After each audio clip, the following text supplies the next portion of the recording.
Hi guys, today I'll be talking about a phase 4 audit that I run for my client, how I do it for them. I usually give away the phase 1 audit for free, which includes basically all of the site-wide issues for the client, all of the kind of basic issues, basic foundation issues in terms of SEO and in terms of your website and conversion rate optimization is the phase 1 audit. And then we do the phase 2 and the phase 3 and the phase 4 and then the content audit, which is more keyword research content sort of type thing.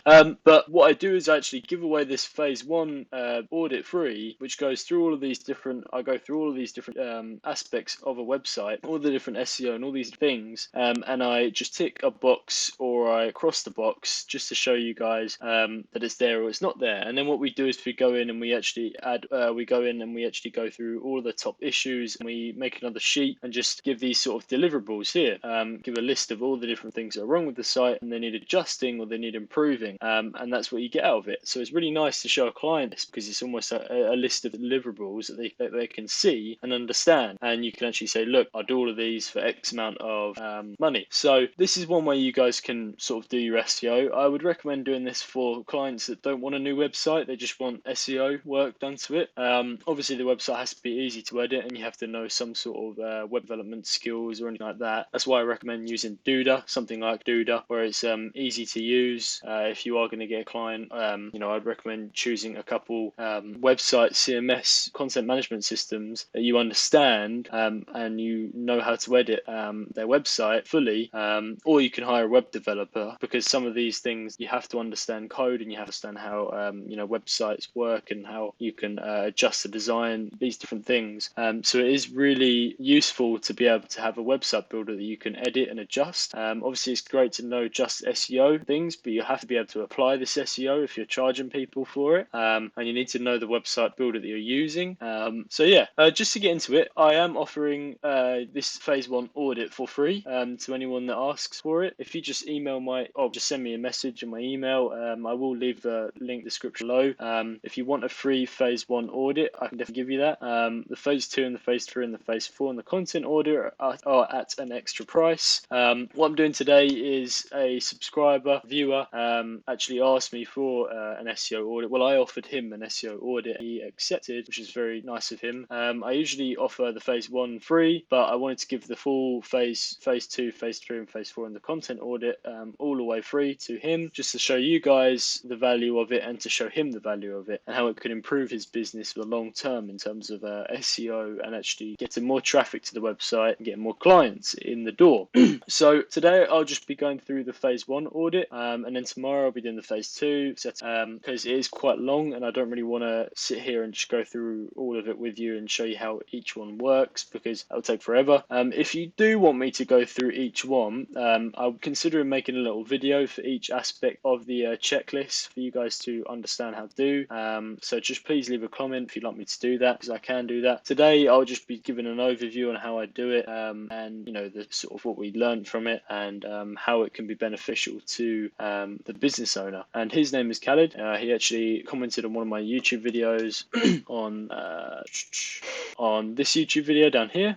He actually asked about some speed issues that he's having and I offered him a free full phase audit. So I did do the first stage. I have done the phase 2. I haven't gotten to phase 3 or phase 4 yet, but obviously I'm just going to be showing you phase 1 today and then phase 2 tomorrow and then so on. So effectively phase 1, I like to think of it as when you go into a house, if the roof is leaking but the floor is caved in, which one are you going to fix first? You're going to fix the floor because that's the foundational system of the house. It's the foundational system of the website. You need to fix the foundational issues before you can move on to do the more in-depth sort of SEO content stuff, because otherwise the keywords and the content and everything like that won't be able to provide you with the full capabilities in terms of SEO if you haven't got these basic issues fixed, if that makes sense. Because there's no point in going and doing some keyword research and buying loads of content and doing all these different things and reaching out out to loads of people if you haven't got the foundational issues fixed. So that's why we always start off with phase 1 first, because that is the key phase.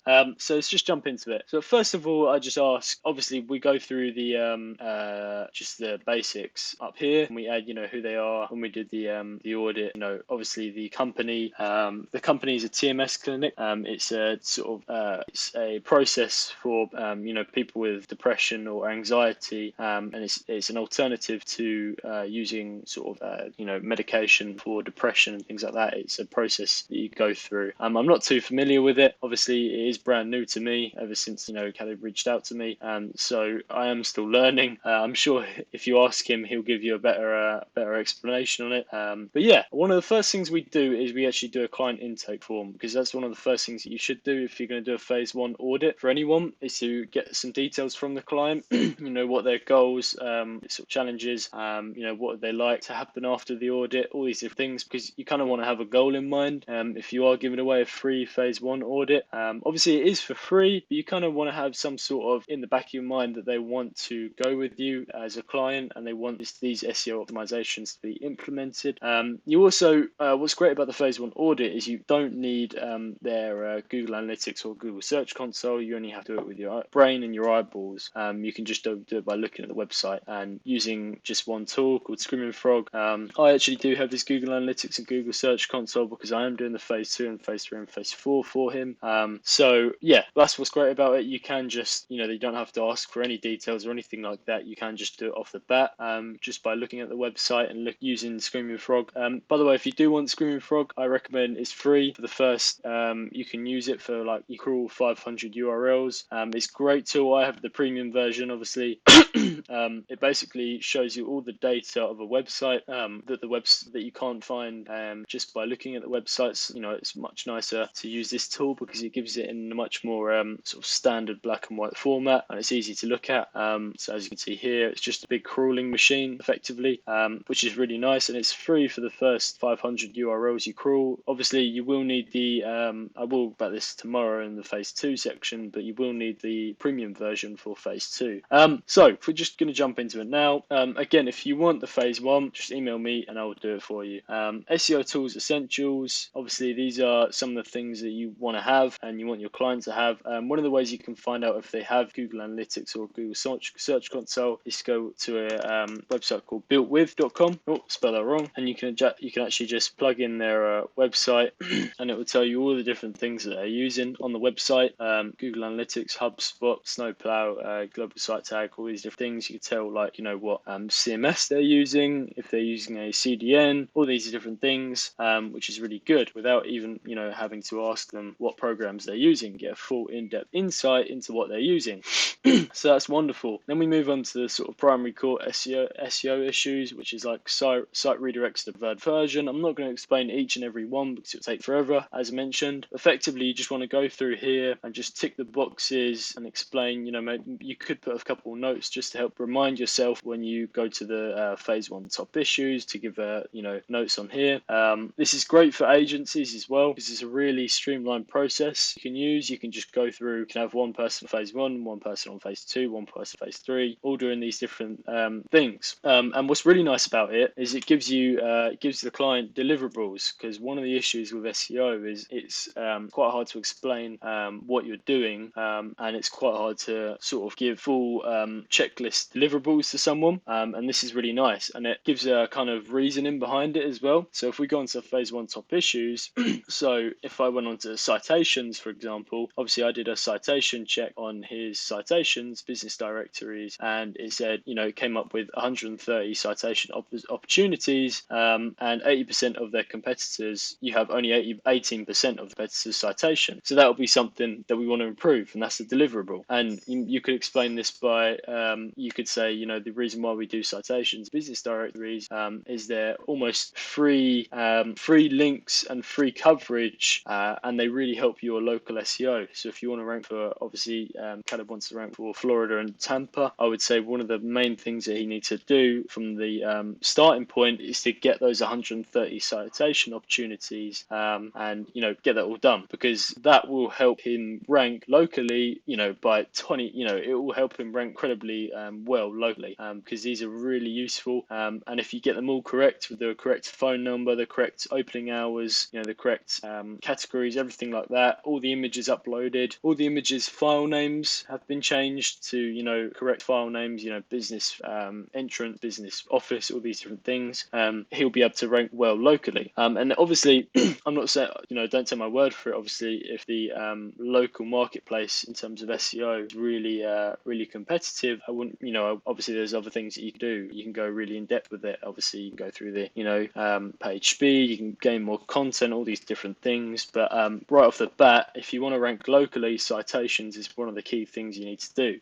So that'll be one thing, and you can explain it like that. You can explain, if you want to rank higher in the local search engines for Florida or Tampa, I would recommend getting those 130 citations in place, and that would be one thing. There you go. And then you can say, if you want to increase your conversion rate optimization when they land on the page, so if you want more customers to book, make it easier. First of all, make it easier for customers to book your services, come through the door. I'd recommend setting up clear call to actions, and also sort of adjusting the call to actions for mobile view and desktop view. So one of the things we noticed with his site is when you land on the Florida TMS clinic, when you land on here, obviously this is desktop view. You've got a call now button, but obviously if you click that call now button in desktop view, it's going to come up with a FaceTime application. You don't really want that because people aren't going to be FaceTime with a business, are they? They're going to be FaceTime with a landline. So that'll be one of the stuff. It's just getting it correct so you can move on to real optimization. So when you click on that button, you want to have that slightly different for desktop, but obviously when you go into mobile, that'll be like a phone number and you can click on that and it will call straight away. So I really think when you have calling buttons, they're only they're best for mobile versions, mobile view, whereas on desktop it doesn't really work as well. So they'll be hundreds of people are landed on this page here, and they're clicking this button to call, and it's coming up with a FaceTime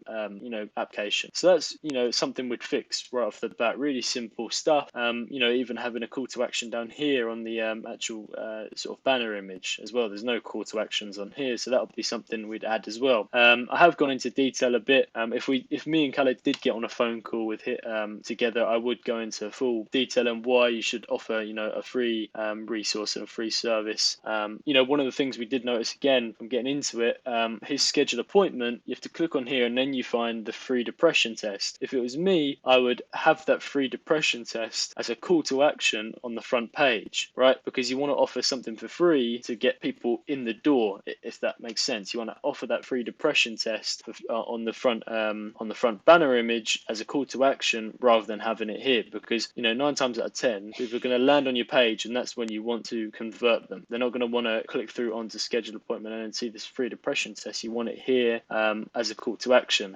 So that'll be something. These are just simple different sort of SEO tactics, conversion rate tactics, all these different things that we look at before we actually go into doing the phase 2, phase 3 and phase 4. One of the things I do want to touch on is one of the main things is why I put it at the top is to actually get the conversion tracking correct and set up and ready to go, because any of the work you do from then on, right, you do all of this stuff, you do the phase 2, you do the phase 3 and phase 4, and you haven't got your conversion tracking set up, you're obviously not going to be able to show the business owner their return on investment and your progress. You're not going to be able to get a case study. You're not going to be able to do these different things. So it's really important that you get the conversion tracking offline and online fully set up and correct, and ready to go. So as mentioned, obviously we noticed the Google Analytics wasn't fully. I will go into detail with him about that if we did get on a call together. But one of the things that I would adjust is obviously there's Google Analytics goals and things that are a bit messed up and we need to fix them. And one of the extra things I would set up is Hotjar tracking. I don't know if you guys are familiar with Hotjar, but this is a great tool for conversion rate optimization. I use this with some of my clients. So obviously there's a restaurant that we were pitching a service to. They have accepted us, but after the coronavirus period, we'll then start. I'm hoping to document that whole process, all the website building, all the SEO, all the photography, everything like that on the YouTube channel when the coronavirus period is over. But to show you, as a sort of example, using Hotjar, we actually pitched this to them. When you compare desktop and mobile, obviously mobile is more popular, which it is in most cases. In terms of conversion rate optimization, you know, as you can see here, we actually pitch them. Obviously, when you land on the mobile view of the page, obviously there's 227 people tapping here, and obviously 246 people tap here. Obviously this is, well, I haven't mentioned this, but this is over a week. You know, this is over a week of time. You know, hundreds of people are landing on this page, and there's no call to action, real paid call to action, right? So this is one of the things. This is one of the most important things that we mentioned to them, was you need to have some sort of paid opt-in when they first land on the page, especially with mobile view as well. You know, you can, when people tap on mobile, it calls straight away. And I will explain, you know, how this is another thing that we notice as well. So what you can do is you can go on the scroll depth, and you can see how many people have, you know, scrolled down out of that 623. So 100% of that 623 have landed on this front page here, but only where their real call to action is. Obviously, that's the call to action there, which is goes into another page, but their real paid call to action is all the way down here. Click here to book your table online, which is 27% of that 623. So that's just, I mean, that's just money to be made, really. You know, that's money sitting there. They need this call to action to be brought all the way up here. Really simple, basic stuff, just to increase their conversion rate. If they had a button to book a table or book a hotel here instead of a video, that would increase their conversion rate. Simply as that. Simple as that. I'm sure if I did the same with the site Florida TMS clinic, the guy we're working with, it'd be the same. It would be all of these you know, if we went onto desktop, people would be landing on his traffic, would be landing on this front page, clicking that button we mentioned earlier. So if I just find it, they'll be landing on this front page, they'll be clicking that button up there, hundreds of people will be clicking that button, and it will be going to a FaceTime application. So these are the things that we just, really basic stuff that you just need to improve upon. And Hotjar is a great little platform that you can, you know, use to actually understand where your visitors are going, and, you know, how they're interacting with the site. But most of the time it's common sense, right? Most of the time it is just, you know, adding a button at the top of the page is more likely to get clicked on than, as it were, at the bottom of the page, especially if it's an important button, right? If it's a sale button. And one of the things we like to have, is, as mentioned earlier, is to have a paid button and a free button. So that's part of the checklist. We actually have a little specification to have two call to actions, one paid and one free, because if you have obviously a paid option and a free service, kind of balances it out a bit. But kind of at the same time, the paid service, right? So you have the free depression test. That's great and all if you get people in the door with the free depression test, right? But it's still sort of a paid option, because you're still kind of thinking when they get there, you're still going to try and convert them into a customer. But one of the things you can do in terms of having a free call to action is have a free service and then have a free resource, because once you have a free resource, you can start building your audience, right? And I'll do a whole video on this because it's a really interesting thought process. But one of the ways you can do this, and the way I do it as well, is I use something called ManyChat. And what I do is, on my YouTube videos, you know, as mentioned, I am small, but I've done this with client 4 and it works really well. So what you can do is you can actually go on to say the Duda SEO complete guide, free checklist included, right? And to be able to offer some free sort of resource is a way of building an audience and building engagement. And you'll know what I'm talking about in a minute, because I'm going to explain it. So Duda SEO, right? Complete guide, and then I have a free checklist included. And right, if you want the free, join my Duda SEO Facebook group, free checklist and free template included. So when they click on here, obviously I'm getting them to come and join the Facebook group, the private group, right? I'm getting them to come and join the Facebook group, private group. So that's my first piece of engagement. They've requested to join, right? And we just had one guy. I'm brand new, by the way, just saying, but it worked today, right? We have one guy that joins the Facebook group, and then when they join the Facebook group, they're right, how do I explain this? When they join the Facebook group, they want the free checklist, right? Because that was mentioned on the video. So it says, hey, thanks for joining. If you want the free Duda SEO checklist, please click here. And when you click on that, it gives you an automated response. Leo, obviously I've tested it out a few times, but it says, hey Leo, thank you for joining our group. Before I send you resources, can you do me a favor and leave a like on our Facebook page? Just let me know when you left the comment and I'll send you the free resources. So basically I've told someone to join before they've got the free resources. So I've got them in the group, and then before they've got the free resources, I've asked them to like my page as well, right? So they like the page and they come back, and it should, after 60 seconds, give them the free resource. And this is something you can apply to your clients. I could apply this to the Florida, TMS clinic. You could do so. He could offer on his front page some sort of free. Obviously, he does the free depression test, maybe a free sort of depression, guide or something like that, or some sort of guide, checklist, PDF, whatever it is. Obviously, here we go. Here's the message, and then it goes, Leo, I appreciate the support. Here's the free Duda checklist. Click below. So what you've done, right? This could be applied to anyone. This could be applied to a plumber. This could be applied to an insurance company. This could be applied to anyone, right? This could be applied to the TMS clinic. So what you've done is you actually got them to join your group. So from YouTube, right? I've got them to join the group up here. Join the group, right? Join my Facebook group so I can remarket them in the group. And then I've got them to like my Facebook page, my business Facebook page. So then I've got an extra like there. And then I've given them the free resource. But you can change this around. You can maybe ask for a review. You can maybe ask for them to comment on a Facebook post. You can maybe ask them to go and comment on a blog post. For example, the company that I'm working with now, Florida TMS Clinic, they have a blog. If we did that and he wanted to increase the SEO, increase the rankings of the cost of TMS therapy, what I would do is I would do the same process and offer a free resource on the website. Once they click that, before I give them the free resource, I ask them to go and comment on the cost of TMS therapy, and I go ask them to comment down here, right? Leave some sort of comment and then come back, and then we give them the free resource. But the value within that comment is it increases the engagement rate, and Google feeds off of engagement rate. If you get a ton of engagement to a blog post, they're going to rank you. So it's really important that you have some sort of free resource so you can be building an audience, right? I hope I've explained that well. But if you get the more people to comment on some sort of, obviously you provide value, and then you get someone to you provide value, and then you get value given back. And all it is some simple sort of comment on a blog post, comment on a Facebook post, like my Facebook page, and you can just siphon this traffic to do whatever you like it to do. You can ask it to do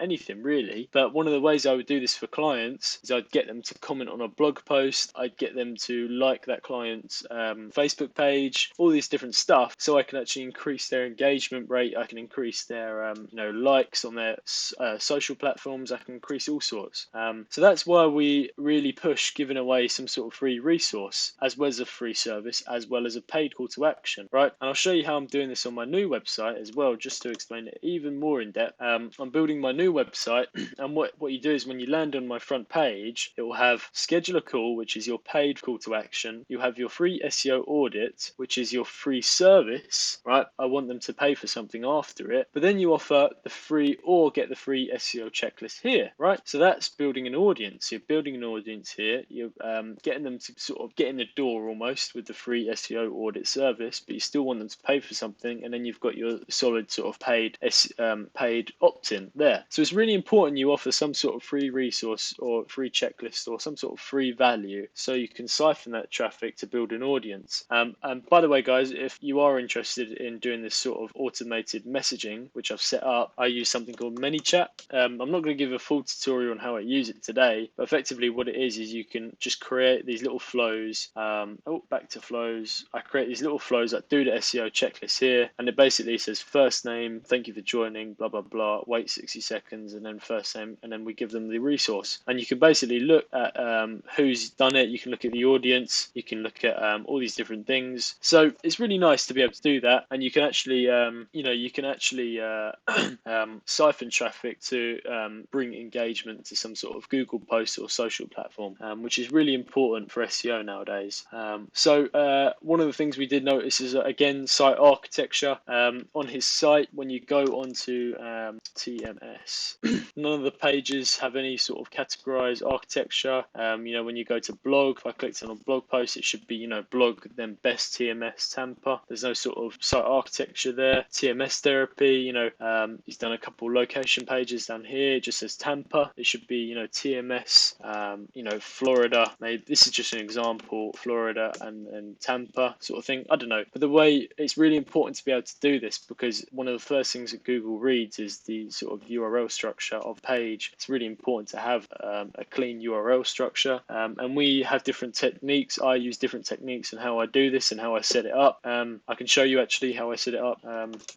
We have this thing called a sitemap, and then what we do is we actually build a sitemap before we build any website or anything like that, and it will have, you know, the navigation, then it will have the sub pages, and it will have the pose URL. So it will be like, this is for mold removal, so it'll have mold and then removal, or it'll have, you know, water damage and remediation, and then it'll have the keyword. So it's really good to have this set up before you build a website, because then you get a clean site architecture, and this problem won't occur. You know, you won't have uncategorized URLs or blog posts. So it's really important to have something like that in place. So a schema markup, you know, multiple keywords competing for the same page, which would, to find this out, you want to go into Google Search Console.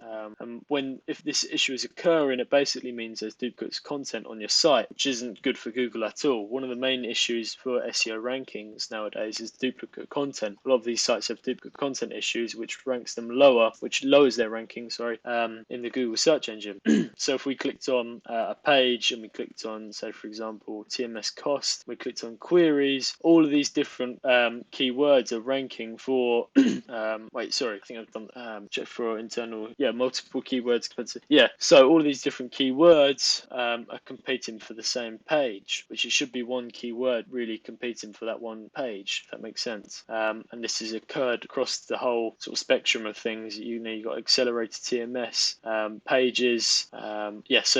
So I've kind of done that a bit wrong, actually. Apologies. What you do is you actually go onto the query, Florida TMS clinic, for example, and then you go pages. And if there's multiple pages, that means there's duplicate content, because they've used that term multiple times, which isn't good. You want that query to be ranking for one page and one page specifically. Otherwise, it's duplicate content, really. So that'll be something we look at. We do look at duplicate content in phase 2 in here, but that's going to get into that tomorrow. So stay tuned for that. Obviously, there's different extra areas as well. You know, implement site search on the site. That helps with learning what customers are searching in your site, and you can use those keywords and optimize your website for those keywords. Google Analytics actually has a section for you to see what people are searching on the actual internal site search. So if we go to conversions, or we go to behavior, we go to site search down here, and you can actually see all of the site search terms. Obviously, he doesn't have site search on the page at the moment, on the site at the moment, so that'll be something we want to add. And you can actually see all the search terms that people are searching within the site, in terms of keyword research and keywords, and learning what your customers are looking for, because it's really key that you're actually coming from your customer's perspective rather than your own perspective. Another way we can actually look at this is going back to the conversion tracking, is using call tracking as well. So we use something like Call Rail, where you can actually track the calls coming into the business, and then usually they actually use this thing called keyword spotting, where it actually spots the keywords that people are talking about on the phone. So if they're calling in, they're asking for certain things like accelerated TMS, or a service that Florida TMS clinic doesn't offer, and to optimize maybe, or add that as a service on the site, or maybe do a blog post about it or something. It's really important that you come from your customer's perspective rather than your own perspective, right? And that's a problem that a lot of marketers have. So these tools actually help enable that, let you come from the customer's perspective, whereas coming from your own perspective. Another example is if they ask if you service, a certain area. If you do, but you don't have the page on the site, it's really important that you add that page, because obviously that customer is looking for that, and they had to call in to find out if you did do that. So it's really important to actually find out what your customer's looking for, and what they're asking for, and call tracking helps you enable that. Or you can use call rail or call tracking metrics. They're pretty much the same thing. They effectively just record the calls for you to find out, as a business, what your customers are looking for and what they want. Always listen to your customers, right? Obviously, page speed. Obviously, you had issue with that. Schema markup. There's a lot of schema markup missing on the page, which would be something standard that we'd offer. Change. So there's a couple of things I've added here, but they're more kind of for phase 2. But the reason why I've added them is Florida TMS clinic patient testimonials. 9 times out of 10, people aren't going to be searching for that. They're going to be searching for reviews. You should always have a specific reviews page, right? So having a reviews page instead of patient testimonials is key. Just these minor changes will, because 9 times out of 10, people will search for the company and then company reviews, right? So it's key that you add a page specifically for reviews. reviews so it comes up when people search that. Another thing is to change fee schedule to pricing, having a pricing page. Again, customers will search up company reviews, company pricing. They're the most sort of commonly searched terms for a company or a business.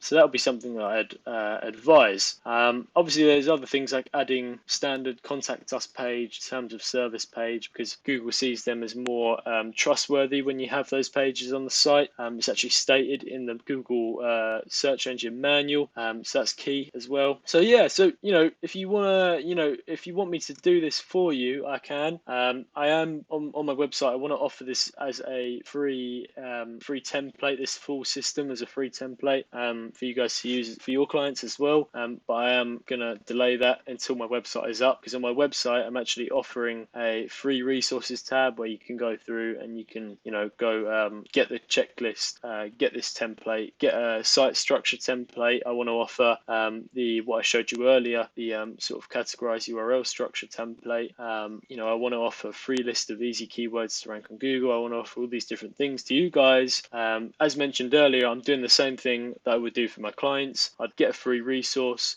siphon the traffic, come and ask him for that free resource, and siphon them to a blog post or a social page to get free engagement, and then I give them that free resource. I'm doing the exact same thing. I'm hoping when you actually get these free resources, it will go to my ManyChat link, and then it'll ask you automatically for some sort of value, or some sort of ask you to do something as it did before. It'll ask you to send, as you can see here, it'll ask you to like my page or something like that. It'll be the exact same here, and you can offer this for your clients too. I hope I explained that well. I think that's everything for the minute, but I will be sending this over to Khaled just to let him know that it's all done when the whole system is finished. But this is just an update.